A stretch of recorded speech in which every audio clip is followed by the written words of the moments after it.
So we are going to begin here.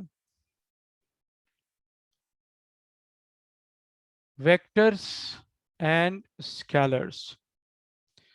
See, in physics, there are certain quantities which can be fully expressed, fully explained using just a numeric and maybe some units. For example, if I ask what is your weight, one of you, there are so many people here like Sunil Gurjar. Okay, so if I ask what is your weight, you will simply tell me, sir, it is 70 kilograms or 65 kilograms, whatever it is. So what you were saying, for example, if you were saying 70 kilogram, okay, so your weight, okay,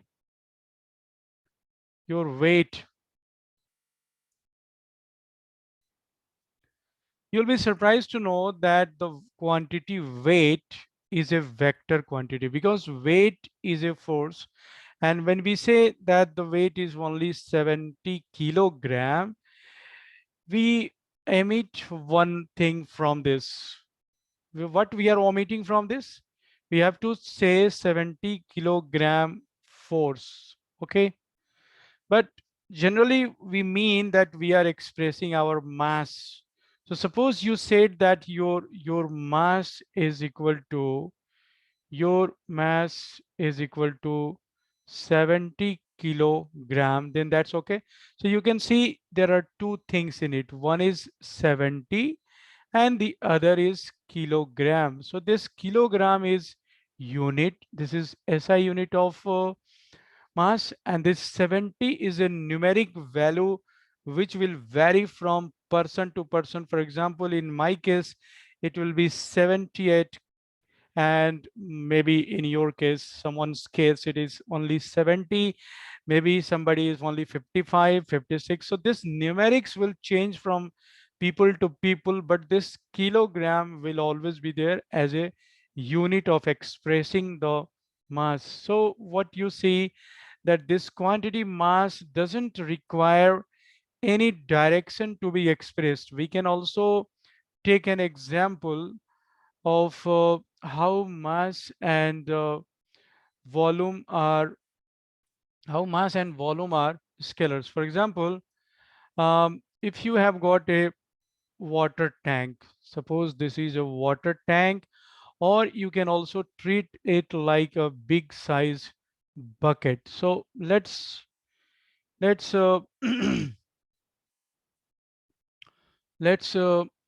take this example. Let's take this example of two buckets. One is here, the other is here. Okay. So if you are taking the example of these two buckets, the next point in it, that suppose you bring a bottle and pour down the water in this bucket. You bring another bottle and pour down the water into this bottle. And suppose each bottle contains 1 liter of water, 1 liter of water. Okay. And in the second bucket, you are pouring down two buckets from two directions. Okay. So how much water will be in this bucket ultimately? There will be 2 liters of water in this bucket. And how much water will be in this bucket? Here also the water will be 2 liters. Okay, so what we say that mass or volume, mass or volume, they do not have, they do not have, they do not have a sense of direction. They don't have a sense of direction. Whether you bring the bottle from one direction or you bring the bottles from different direction, the sum total of the water in the tank or in the bucket is going to be the same. There is no difference at all. But when you talk about uh, another quantity, say there is a block resting on a frictionless surface, and you have got the options of applying a force on this bucket from three directions. Suppose you are applying the force F1 from the left direction, then what we will see, we will observe that this block will get accelerated in the right hand direction. There will be a magnitude of acceleration. There will be velocity after some time, and the velocity will have a particular direction. But if you apply another force F2 instead of this force F1, if you choose to apply this force F2 from the right side on the block, we know that the block will move in the left hand direction. The block will accelerate in the left hand direction. And yet we have another choice. If you apply this force F3, which is inward, which we have chosen to be inward, which is perpendicular to the left or right direction. So in that case, there is another chance that the block will have acceleration in the inward direction. So what we notice down here, we notice here that the acceleration, or in a broad sense, what we say, that the motion of the block, motion of the block depends not only on the magnitude of the force, but it also depends upon the direction of the force. I mean to say, if you apply a force from left direction, the block will move in the right direction and vice versa. And if you apply a force in the inward direction, the block will move in the inward direction. So what we say here, the cause and effect are cause and effects are directional. They have got a sense of direction in them. And here the cause and effects are non-directional. I mean, when you are pouring water in the bucket, that is the cause, and the effect is that some water is accumulating in the bucket.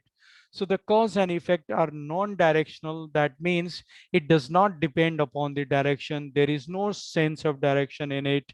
So all such quantities like mass and volume, they are known as scalars, while quantities which have got a sense of directions attached with them, like the cause and effects of such quantities are directional, they have a sense of direction, they are called vectors. So now we are going to define, let us define the two quantities, vectors and scalars. First of all, we are going to define scalars. So be very careful while defining the quantities.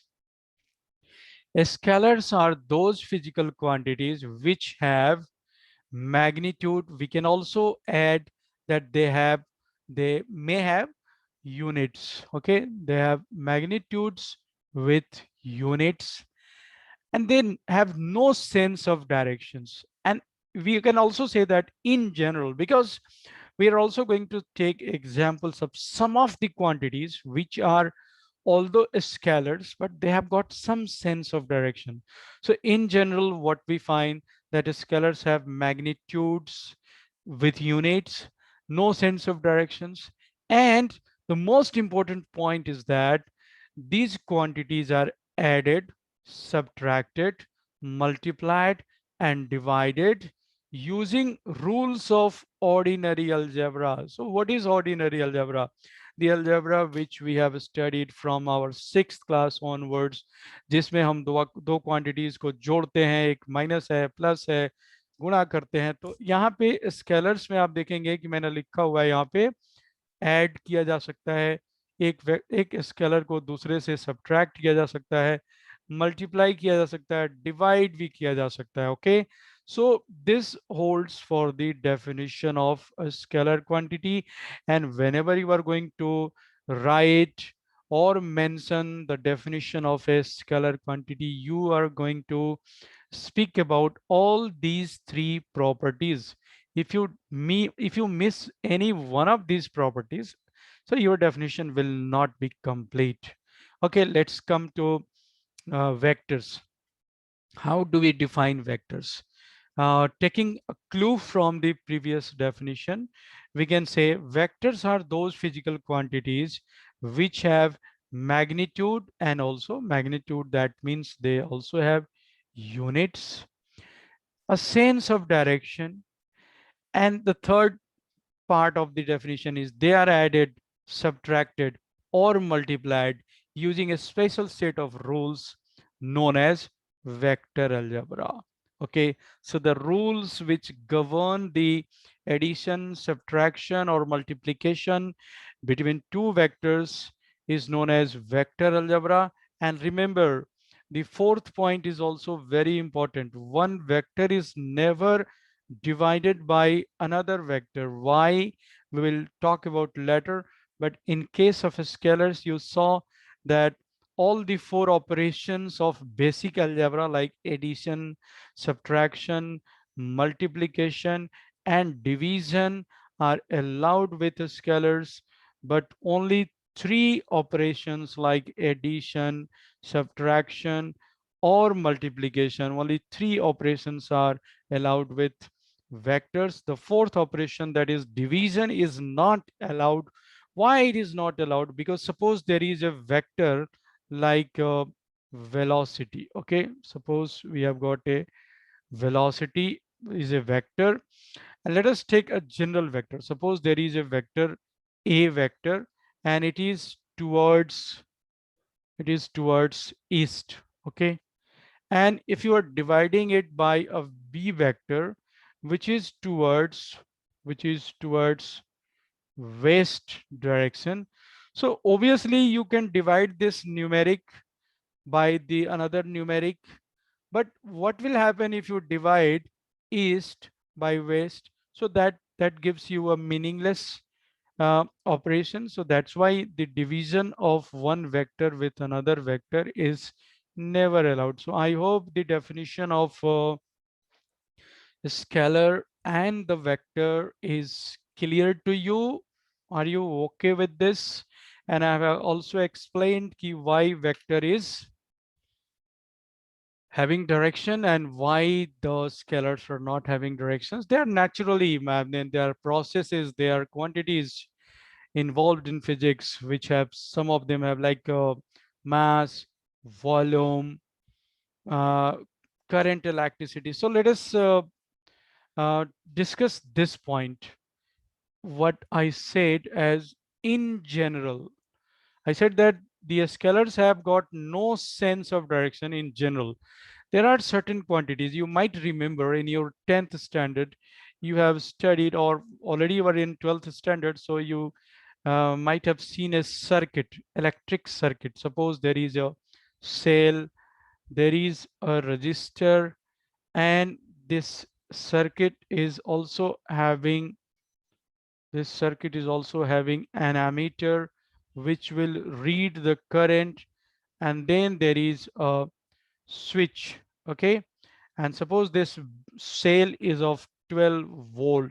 Okay, so the moment you close the switch, moment you switch on को बोलते हैं close करना. When you close a switch, that means you are switching it on. So current starts flowing in this circuit in this direction. So there is a sense of direction, but still current is not a vector. Why current is not a vector? Because when you find two branches in which current is flowing and there is a third branch, so if 2 ampere current is coming from this direction, 3 ampere current is coming from this direction, then 5 ampere current will flow away from this direction in this direction. So what we see that uh, the sum of these two currents is equal to the third current. And we haven't considered, later on we will see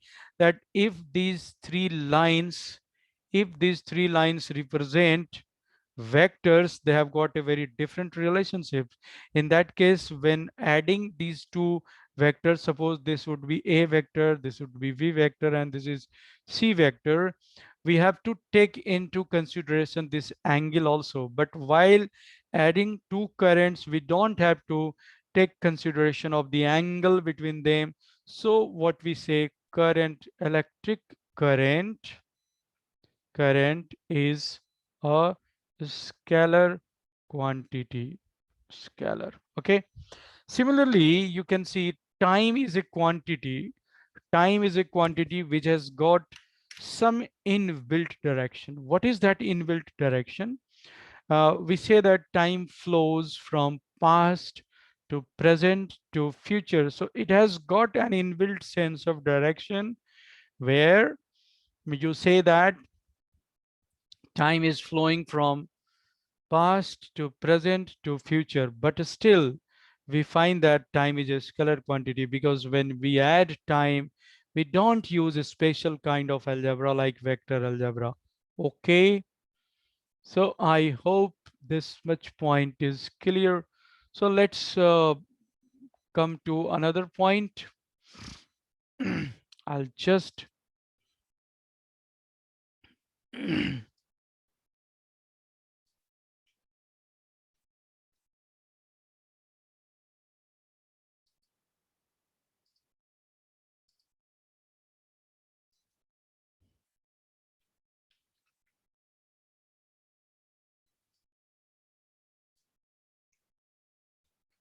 okay, so let us understand one very important aspect of the vectors.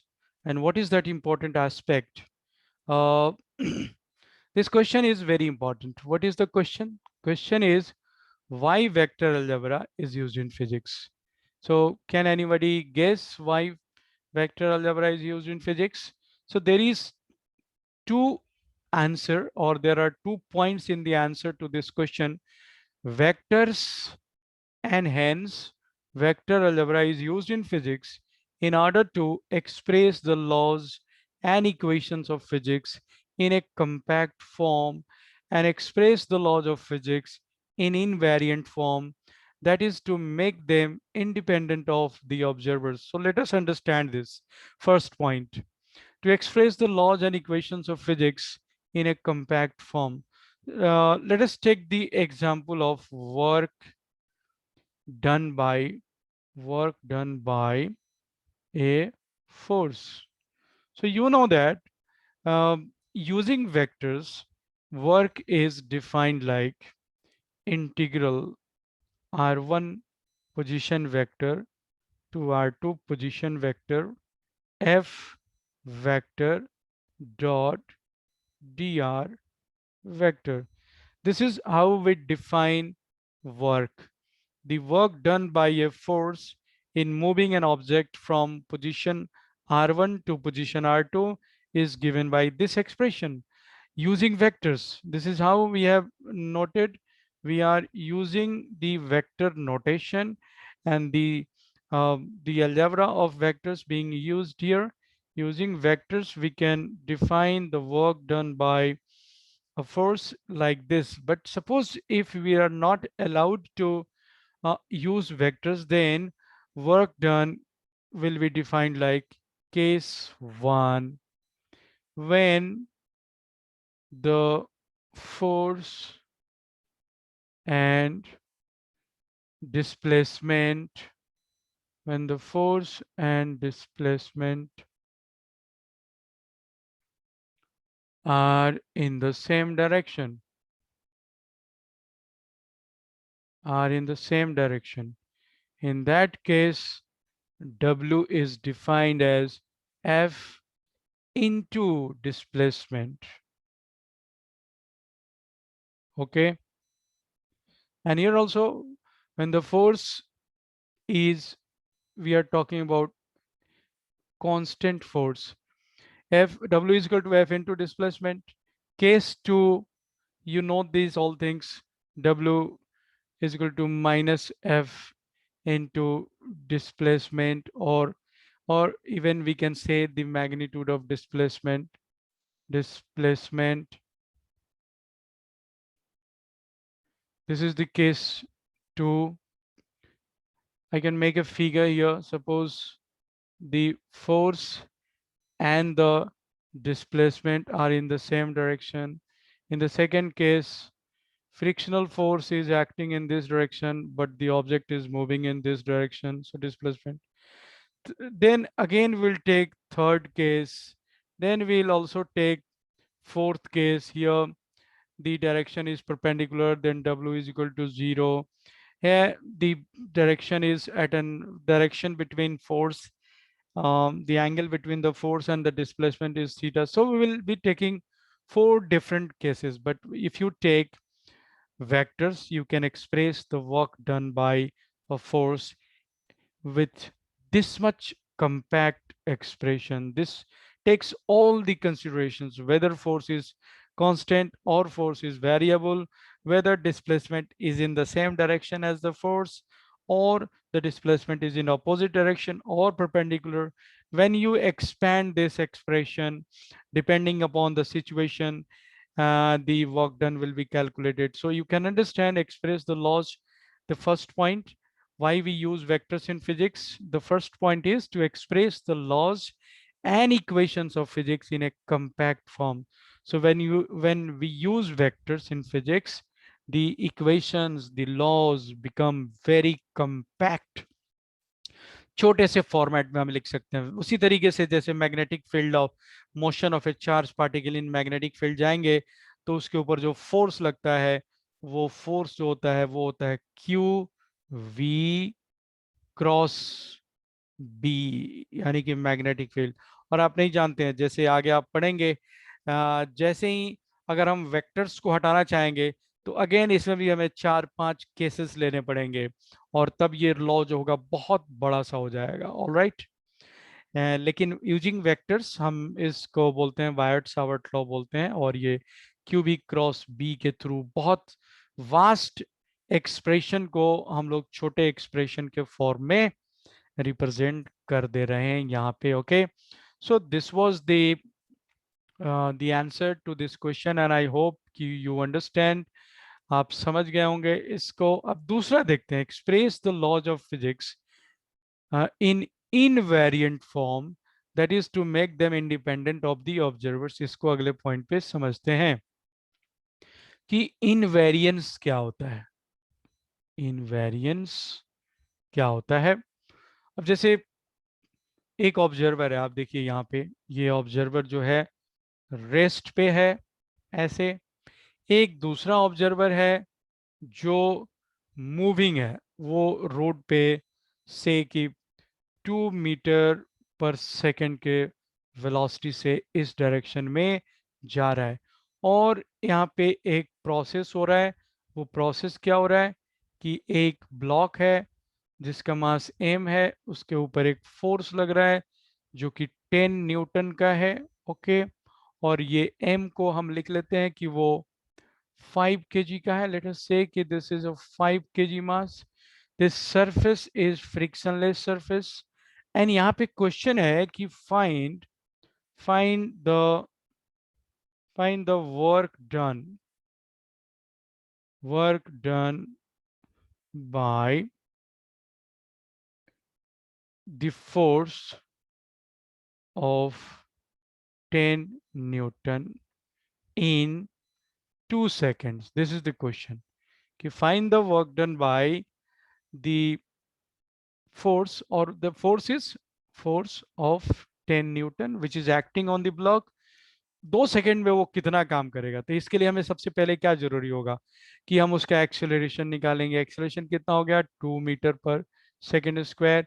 Displacement कितना हो गया? Half 80 square, 2 के square, so that is 4 meter. So अब work done जो calculate करेंगे, मान लीजिए ये आपका ऑब्जर्वर ए है और ये ऑब्जर्वर जो है आपका बी ऑब्जर्वर है। इन दोनों के पॉइंट ऑफ व्यू से अगर हम वर्क डन कैलकुलेट करें, पहले तो मैं ए के लिए वर्क डन कैलकुलेट करने जा रहा हूँ। ए यहाँ पे लिख दे रहा हूँ मैं। ए कैसे वर्क डन कैलकुलेट करेगा? वो इस ब्लॉक को ऑब्जर्व करेगा, देखेगा कि फोर्स तो 10 न्यूटन का लग रहा है और 2 सेकंड में ये 4 मीटर डिस्प्लेस हुआ है।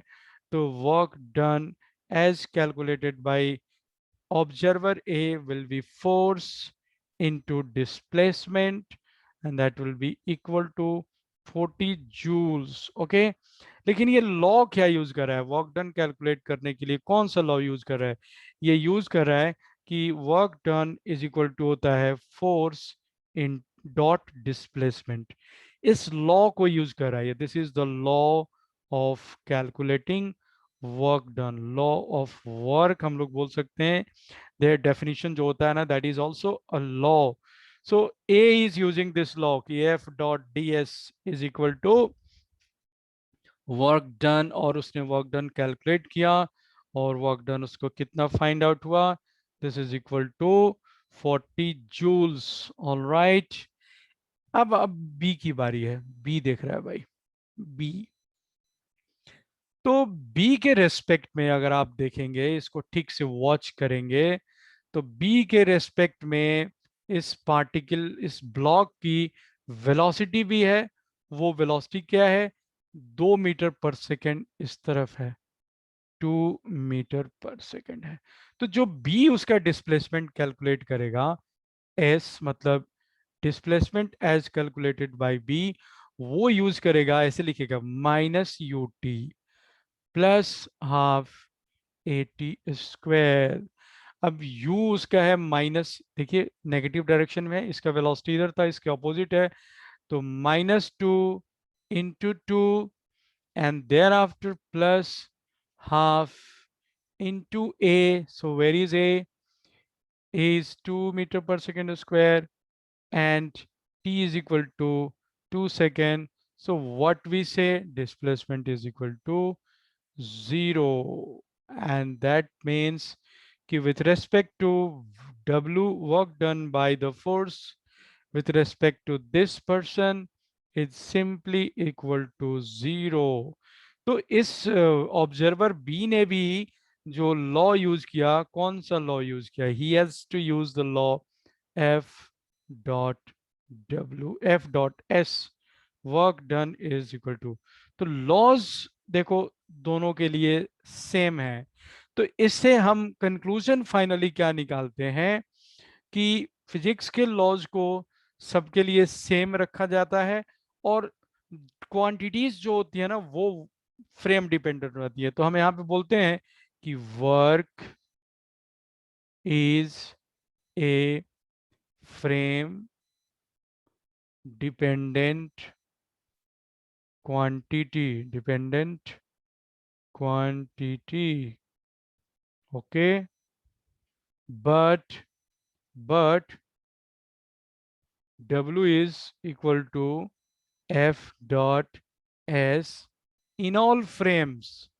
So this is how we make the laws. अब किसी को उसमें कोई प्रॉब्लम नहीं होगा कि उसको कौन सा डिस्प्लेसमेंट लेना है, क्या लेना है। He has to treat himself as an observer. वो अपने आप में एक सिस्टम ऑफ रेफरेंस फ्रेम है। वो अपने हिसाब से उसका डिस्प्लेसमेंट कैलकुलेट करेगा, तो डिस्प्लेसमेंट उसका कितना आया?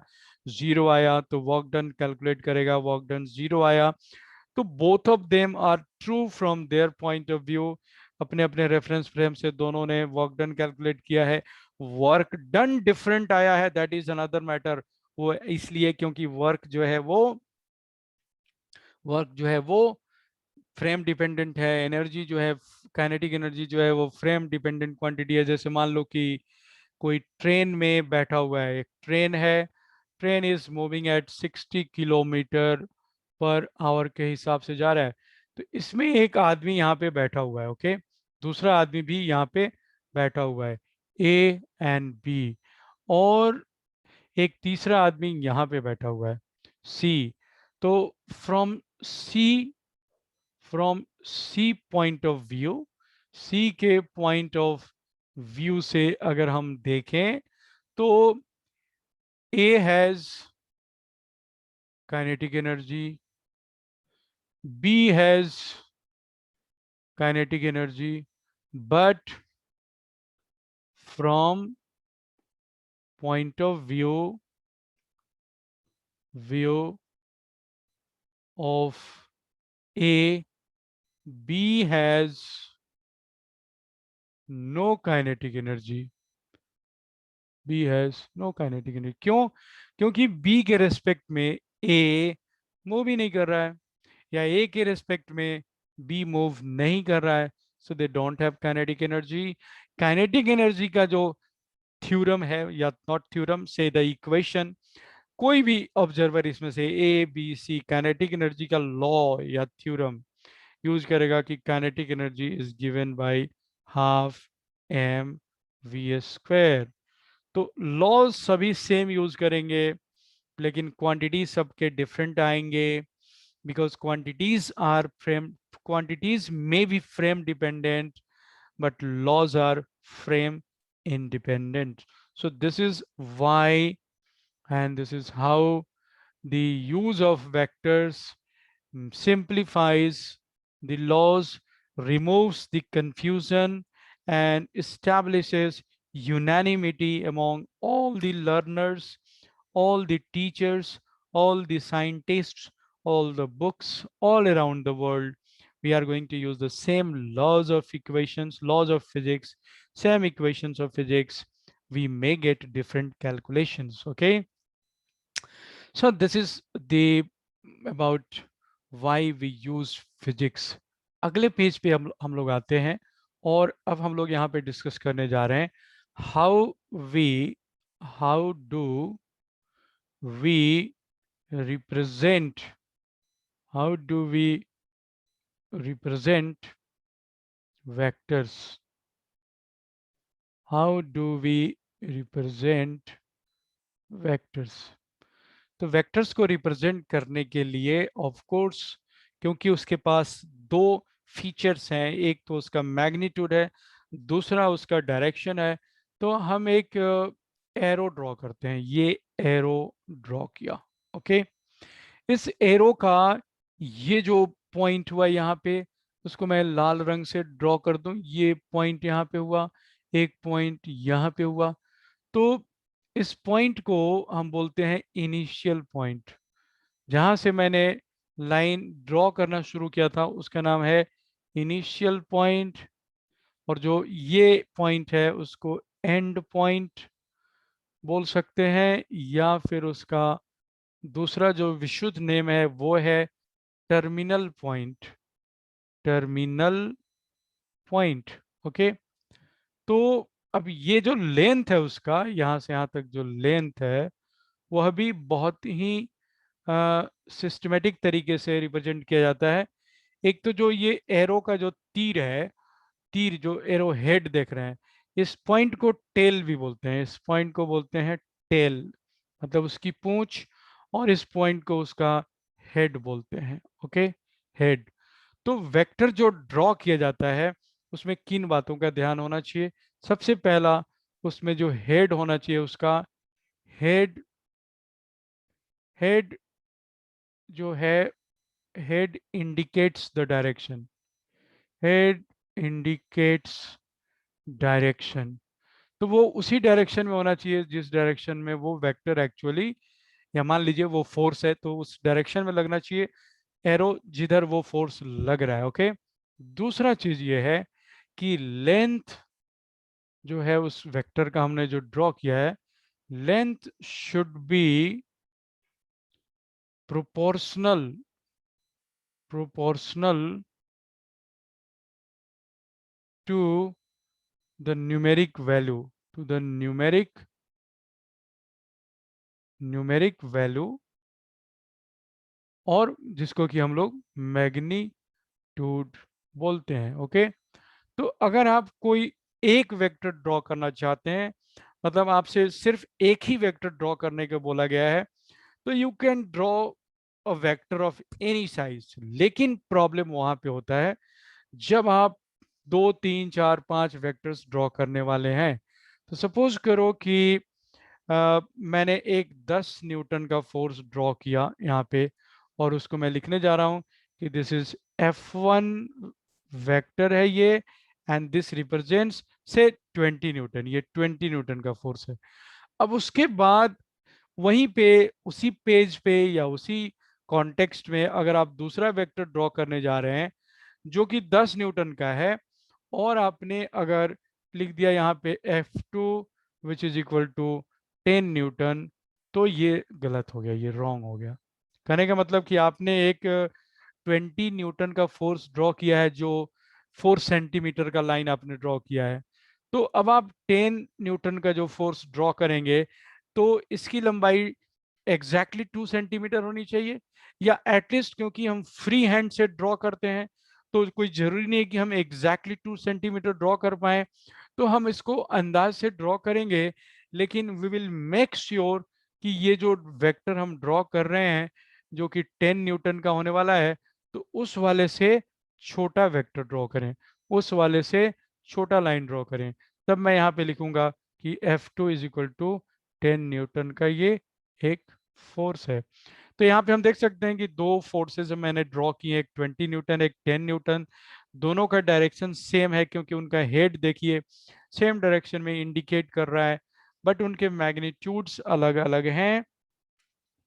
तो एक 20 न्यूटन है और एक 20 न्यूटन है, तो जब वेक्टर्स को ड्रॉ करते हैं तो इन बातों का ध्यान रखना होता है। अच्छा, अब ये भी हो सकता है कि एक फोर्स, जैसे एक फोर्स है जो 40 न्यूटन का है और वो इस डायरेक्शन में लग रहा है, तो ऑब्वियसली ये 40 न्यूटन का जो मैं फोर्स ड्रॉ करूंगा तो मुझे एग्जैक्टली इसके डबल ड्रॉ करना चाहिए, लेकिन अगर डबल नहीं ड्रॉ कर रहा हूं तो एटलीस्ट उससे लार्ज ड्रॉ करूंगा मैं।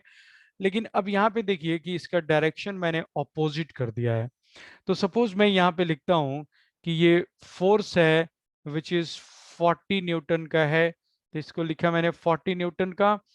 अब इस F3, इसका नाम है F3, इसके F के ऊपर जो एरो दूंगा मैं, तो ऑल्दो मैंने डायरेक्शन ऑपोजिट ड्रॉ किया, लेकिन F के ऊपर जो एरो दूंगा मैं ऑपोजिट नहीं करने वाला हूँ, वो जो है वो बिल्कुल उसी डायरेक्शन में रहेगा। तो आप देखिए कि F1 F2 सेम डायरेक्शन में है, F3 जो है वह अपोजिट डायरेक्शन में है, लेकिन F1 F2 एंड F3 के ऊपर जो छोटा सा एरो ड्रॉ किया गया है ना, वो हमेशा लेफ्ट टू राइट ही ड्रॉ किया जाता है, क्योंकि वो वेक्टर नोटेशन है।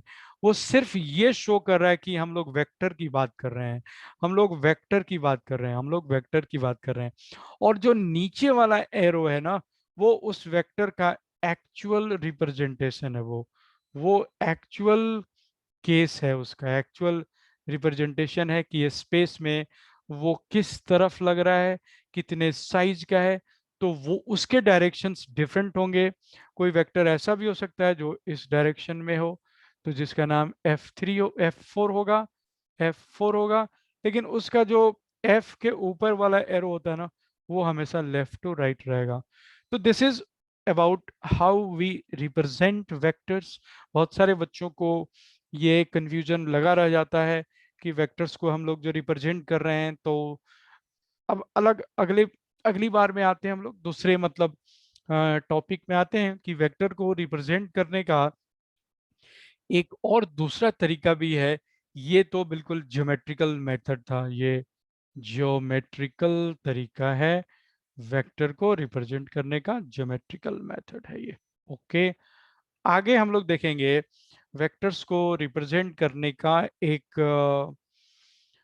एनालिटिकल मेथड होगा, तो उसके बारे में बात करते हैं हम।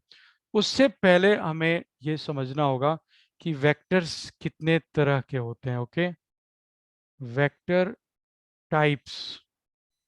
ओके, तो ब्रॉडली स्पीकिंग वेक्टर के टाइप को हम पहले दो क्लास में डिवाइड करते हैं। एक को बोलते हैं एक्सियल वेक्टर, एक्सियल वेक्टर, और दूसरे को बोलते हैं polar vectors, polar vectors. Okay, अब एक्सियल वेक्टर्स जो होते हैं ना, इनकी बात कर लेते हैं पहले। They are they are always along some axis. They have they have yeah they are either clockwise or anti clockwise. इनका एग्जाम्पल हम लोग ले लेते हैं, जैसे कि ओमेगा। ओमेगा मतलब क्या होता है? Angular velocity. अल्फा, अल्फा मतलब क्या होता है? Angular acceleration. टॉर्क, टॉर्क क्या होता है? Turning effect of the force. Angular momentum, L. ठीक है, ये सारे they are all axial vectors. Axial, आपने पढ़ा होगा इनके बारे में, 11th क्लास में ऑलरेडी पढ़ा होगा कि जैसे कोई ऑब्जेक्ट है, जैसे मान लीजिए कि एक सर्कल बना दूं मैं, और इस पॉइंट को, इसको मैं ऐसे भेज रहा हूँ, तो v स्पीड है, लेकिन इसके अबाउट इसका एंगुलर स्पीड भी होगा, तो हम बोल सकते हैं कि it is moving in the anticlockwise direction. तो यहाँ पे जो डायरेक्शन की बात करें, they are always along some axis and they are either clockwise और एंटी क्लॉकवाइज। तो ये दो तीन बातें बताया जा रहा है। ये क्या बताया जा रहा है कि जो भी एक्सियल वेक्टर्स है ना, उनके लिए हम डायरेक्शन दो हैं, तो वो वेक्टर, जब वो वेक्टर हैं तो ऑब्वियसली उनके पास मैग्नीट्यूड भी है, उनमें डायरेक्शन भी है, और उनको ऐड करने के लिए वेक्टर अलजेब्रा का ही यूज किया जाता है। लेकिन उनके डायरेक्शन को हम दो तरीके से रिप्रेजेंट करते हैं, या बोलें कि उनके पास दो डायरेक्शन होता है। एक डायरेक्शन का नाम हम बोल सकते हैं कि थ्योरेटिकल डायरेक्शन है उसका, थ्योरेटिकल। एंड दूसरा जो है वो प्रैक्टिकल डायरेक्शन है। Okay, practical. तो ये टर्म यूज करते हैं, बहुत सारे किताबों में ये यूज नहीं किया गया है। दो तीन किताबें हैं जिनमें इस तरीके से यूज किया जाएगा। जैसे कि मान लो कि यहाँ पे एक ये रॉड है, इस रॉड को यहाँ पे तो फिक्स कर दिया जाए, और इसके ऊपर ऐसे कंटिन्यूअसली फोर्स लगाया जाए ऐसे, तो आप जानते हैं कि ये एक सर्कल में रोटेट करने लगेगा, ऐसे रोटेट करेगा। ओके, तो हम बोल रहे हैं इसको कि ये clock anti clockwise, anti clockwise घूम रही है ऐसे। तो इसका प्रैक्टिकल डायरेक्शन तो हो गया एंटी क्लॉकवाइज। लेकिन इसका जो ओमेगा होगा, मान लीजिए कांस्टेंट स्पीड, एंगुलर स्पीड से जा रहा है, तो इसका ओमेगा कैसे निकालते हैं? आप राइट हैंड थंब रूल से निकालते हैं। मतलब हम जिस डायरेक्शन में वो जा रहा है ना, जिस सेंस में वो जा रहा है, उधर की तरफ अपने पांचों फिंगर्स को हम कर्ल करेंगे, और जो थंब है जिस तरफ पॉइंट करेगा, तो आप देखिए थंब जो है वो मेरी तरफ पॉइंट कर रहा है, कर्ल कर रहा हूँ फिंगर्स को जैसे वो घूम रहा है उधर, तो थंब मेरी तरफ है। तो मैं बोलूंगा कि इसका जो ओमेगा है, वो जो ओमेगा इसका एंगुलर स्पीड है वो वेक्टर है, और उसका डायरेक्शन क्या है? Out of the plane, out of the plane है, या जिसको बोल सकते हैं के कैप है। के कैप का जो डायरेक्शन होता है, जेड एक्सिस का जो डायरेक्शन होता है, उस डायरेक्शन में ये रोटेट कर रहा है, और इसका प्रैक्टिकल डायरेक्शन एंटी क्लॉकवाइज हो गया, एंड थ्योरेटिकल डायरेक्शन जो हो गया के कैप हो गया। तो ये एक्सियल वेक्टर्स की बात हो गई। और उसी तरीके से अगर वो ऐसे घूम रहा होता ना, तो उसका प्रैक्टिकल डायरेक्शन क्या होता? क्लॉकवाइज होता, और थ्योरेटिकल डायरेक्शन क्या होता? माइनस के कैप होता। तो इसमें डायरेक्शंस का बहुत वेरिएशन नहीं है, बहुत प्रकार नहीं है। थ्योरेटिकली भी आप देखेंगे कि जो डायरेक्शन होता है, या तो इनटू द प्लेन होगा या आउट ऑफ द प्लेन होगा, क्योंकि वही एक्सिस होता है जनरली। तो उसी एक्सिस के अलोंग होना है, या तो अंदर की तरफ होगा या बाहर की तरफ होगा। और प्रैक्टिकल डायरेक्शन भी सिर्फ दो ही हो सकते हैं, एक या तो क्लॉकवाइज होगा या एंटी क्लॉकवाइज होगा। तो ये रहा एक्सियल वेक्टर्स के बारे में। अब पोलर वेक्टर्स की बात करते हैं, जैसे कि फोर्स, जैसे कि force, velocity, momentum, okay, acceleration, acceleration, position vector, r vector, मतलब जिसको पोजीशन वेक्टर मतलब आर से जो रिप्रेजेंट करते हैं, they are all polar vectors. मतलब एंगुलर क्वांटिटीज को छोड़ दिया जाए तो जो भी वेक्टर्स है ना, they are all called polar vectors. तो पोलर वेक्टर्स के बारे में अगर हम बात करें, इनके प्रॉपर्टी के बारे में बात करें, तो पोलर वेक्टर्स जो होते हैं, इनकी प्रॉपर्टी मैं लिखने जा रहा हूँ यहाँ पे। जो सारा का सारा प्रॉपर्टी आप जानते हैं, पहले से जानते हैं, अभी थोड़ी देर पहले भी हमने डिस्कस किया। They have they have initial point and initial point and terminal point। आप देखेंगे जो अभी एक्सियल वेक्टर्स की बात कर रहे थे हम, उनका कोई इनिशियल और बिगिनिंग पॉइंट नहीं होता है, वो सिर्फ एक एक्सिस के अलोंग होते हैं। They don't have initial and beginning, initial and terminal point. Okay, तो इनका पहला प्रॉपर्टी तो हो गया कि they have initial point and terminal points. दूसरा प्रॉपर्टी है they can they can take any direction in the space, any direction in the space। Okay, तो डायरेक्शन के बारे में हो गया, उनके इनिशियल एंड बिगनिंग पॉइंट्स के बारे में हो गया।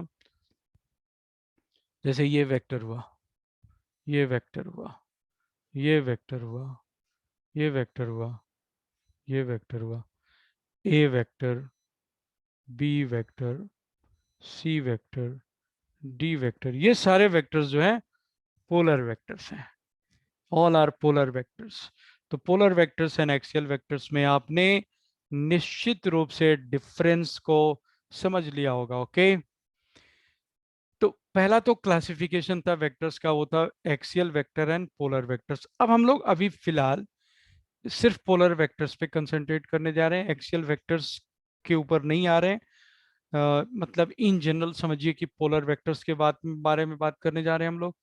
तो अगर यहाँ पे लिखें कि सिमिलर वेक्टर्स क्या होते हैं, सिमिलर वेक्टर्स, तो जैसे मान लीजिए कि ये एक फोर्स है इज इक्वल टू 40 न्यूटन, ये एक फोर्स है F is equal to 60 newton. तो दोनों के दोनों फोर्स को रिप्रेजेंट कर रहा है, फोर्स, फोर्स। तो मतलब दोनों सिमिलर, दोनों में ये सिमिलरिटी है कि they are representing, similar vectors represent represent same physical quantity, same physical quantities. Okay, they represent same physical quantities. तो उन्हीं को हम ऐड कर सकते हैं। जैसे एक मान लीजिए बड़ा इंपॉर्टेंट क्वेश्चन आता है, can we add any two vectors, any two vectors. Subtraction के लिए भी हो सकता था। तो इसका जवाब होता है कि no, no, we can add, we can add only two vectors which represent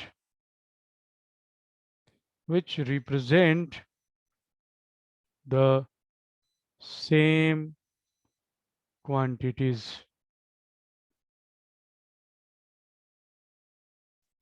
मतलब फोर्स प्लस फोर्स हम कर सकते हैं। We can not do force plus velocity, this is not allowed. Okay, so that's what we call similar vectors। Okay, दूसरा जो हम लोग type of vectors discuss करने जा रहे हैं, वो बोलने जा रहे हैं equal vectors. Equal vectors, equal vectors कौन से होते हैं? Vectors which are having same magnitude and they are having same directions and they represent the same quantity। okay, so they are equal vectors। एक थर्ड कॉन्सेप्ट है जैसे parallel vectors, parallel vectors. तो ये सब बड़े क्लियर कट कॉन्सेप्ट्स हैं, इसमें बहुत ज़्यादा इसको एक्सप्लेन करने की जरूरत नहीं। दो वेक्टर्स हैं, मान लीजिए एक वेक्टर है और एक ये वेक्टर है। ये वेक्टर ए है, दिस वेक्टर इज बी, ये दोनों पैरेलल हैं। उसी के साथ एक वेक्टर हम बोल सकते हैं anti parallel vectors, anti parallel vectors बिल्कुल क्लियर है, एक वेक्टर इधर की तरफ, दूसरा वेक्टर ऑपोजिट डायरेक्शन में, तो they are called antiparallel vectors, ये ऑपोजिट वेक्टर्स। और नेगेटिव वेक्टर, मान लीजिए नेगेटिव वेक्टर की बात करूं मैं, तो इसको बोलते हैं negative of A vector, short में बोलते हैं नेगेटिव वेक्टर। तो ये हमेशा कंजंक्शन में यूज किया जाएगा, मतलब कि अगर एक ए वेक्टर दिया गया है जो कि 20 न्यूटन का है, मान लीजिए फोर्स है, तो दूसरा भी 20 न्यूटन का होना चाहिए, लेकिन उसका डायरेक्शन बिल्कुल ऑपोजिट होना चाहिए। जब इन दोनों को जोड़ेंगे तो सम विल बी इक्वल टू 0। तो when you add a negative of a vector to the vector, what we get, you get 0। तो अभी यहीं से एक कॉन्सेप्ट एक और सामने निकल के आता है जो कि बहुत इंपॉर्टेंट है, नल वेक्टर। ओके, और ये नल वेक्टर का दूसरा नाम है जीरो वेक्टर। इस जीरो वेक्टर का कॉन्सेप्ट भी समझना जरूरी है। जैसे मैंने यहाँ पे लिखा कि एक ए वेक्टर था, एक बी वेक्टर था, तो अगर मैं इस ए वेक्टर को इस बी वेक्टर के साथ ऐड करूंगा, तो जो रिजल्ट होना चाहिए, आपको पता है मैथमेटिक्स का एक बड़ा ही फंडामेंटल रूल है, बेसिक कॉन्सेप्ट है, नेचर का ये बेसिक कॉन्सेप्ट है कि जब भी हम ऐड करेंगे तो सिमिलर क्वांटिटीज को ऐड कर सकते हैं। जैसे अभी थोड़ी देर पहले बताया भी था कि can we add any two vectors, we can not add any two vectors. हम हमेशा सिमिलर वेक्टर्स को ऐड कर सकते हैं, जैसे फोर्स को फोर्स के साथ रिप्रेजेंट कर सकते हैं, ओके, ऐड कर सकते हैं। तो ये जो मैं कॉन्सेप्ट की बात कर रहा हूँ कि whenever we will add two vectors, the resultant, the result will also be a vector, it cannot be a scalar। जब दो वेक्टर को ऐड करेंगे तो वो वेक्टर ही होना चाहिए। तो यहाँ पे क्या है कि एक वेक्टर है और उसका दूसरा नेगेटिव है, तो इन दोनों को जब आप ऐड करते हैं तो वो तो जीरो दे रहा है। तो जीरो, खाली जीरो नहीं बोलेंगे उसको हम लोग, उसको हम लोग बोलेंगे कि वो जीरो वेक्टर है। तो जीरो वेक्टर होता है जिसका मैग्नीट्यूड जीरो होता है, magnitude is zero, and what about the direction, and its direction is direction is not defined, its direction is not defined. Not defined का मतलब क्या हुआ, because it is not required, because the direction is not required. तो कहने का मतलब ये हुआ कि जीरो वेक्टर का जो कॉन्सेप्ट बनाया गया है वो क्यों बनाया गया है, वो सिर्फ मैथमेटिक्स के बेसिक रूल को फॉलो करने के लिए बनाया गया है कि अगर दो वेक्टर्स को हम ऐड कर रहे हैं तो तीसरा भी जो रिजल्ट होगा वह भी वेक्टर ही होने वाला है। तो that's why we have developed, we have conceptualized null vector।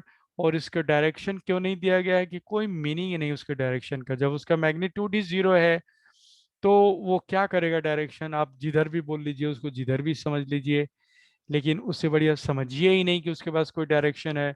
तो this is how we defined zero vector. Okay, finally अब हम लोग एक और डेफिनेशन देंगे और उसके बाद स्टॉप करेंगे। तो फाइनल डेफिनेशन जो मैं देने जा रहा हूँ वो देने जा रहा हूँ यूनिट वेक्टर्स का। यूनिट वेक्टर का क्या होता है कि उसका मैग्नीट्यूड जो होता है, मैग्नीट्यूड इज 1। ओके, एंड उसका डायरेक्शन जो होता है वो क्या होता है, उसका डायरेक्शन जो होता है वो इज स्पेसिफाइड, स्पेसिफाइड होता है। मतलब ये मिलता कैसे, ये यूनिट वेक्टर आता कहाँ से है, when when we divide, when you divide a vector by its magnitude, a magnitude, we get a unit vector,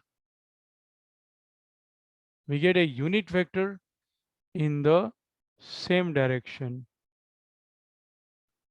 okay इसको जस्ट एक्सप्लेन करता हूँ कि अगर एक ये वेक्टर है, कोई और डायरेक्शन लेते हैं, ये वेक्टर है, ओके, और इस वेक्टर का नाम भी मैं लिखता हूँ ए वेक्टर है ये, ए, जो भी इसका मैग्नीट्यूड है, सपोज कि कुछ भी अभी मैग्नीट्यूड स्पेसिफाई करते ही नहीं है, लेकिन इसके मैग्नीट्यूड को रिप्रेजेंट कैसे करते हैं, ए वेक्टर के मैग्नीट्यूड को बार्स में, या मोड्स, मोड आप समझते हैं ना, मॉडुलस, कि किसी क्वांटिटी का मॉडुलस हमेशा पॉजिटिव होता है, तो वही दिस रिप्रेजेंट्स द मैग्नीट्यूड, किसी भी वेक्टर का मैग्नीट्यूड जो हम रिप्रेजेंट करते हैं, तो उस वेक्टर को दो खड़ी लाइन, दो वर्टिकल लाइंस के, छोटे लाइंस के बीच में रख देते हैं, तो that represents the magnitude of the vector. तो अब यूनिट वेक्टर की बात करें हम लोग, when you divide a vector, जैसे ए वेक्टर को आप डिवाइड करेंगे, ए के मैग्नीट्यूड से डिवाइड करेंगे, आप याद रखिए कि एक वेक्टर को दूसरे वेक्टर से डिवाइड नहीं किया जा सकता है, तो यहाँ पे जो डिनोमिनेटर में मैंने लिखा है ना, जो डिवाइडर है, वो वेक्टर नहीं है, वो वेक्टर का मैग्नीट्यूड है। सिंबल में यहाँ पे एरो आ रहा है क्योंकि उसी तरीके से हम लिखते हैं उसके, लेकिन the moment you put two bars across this letter A, it becomes the magnitude and it is a scalar now. It is not a vector.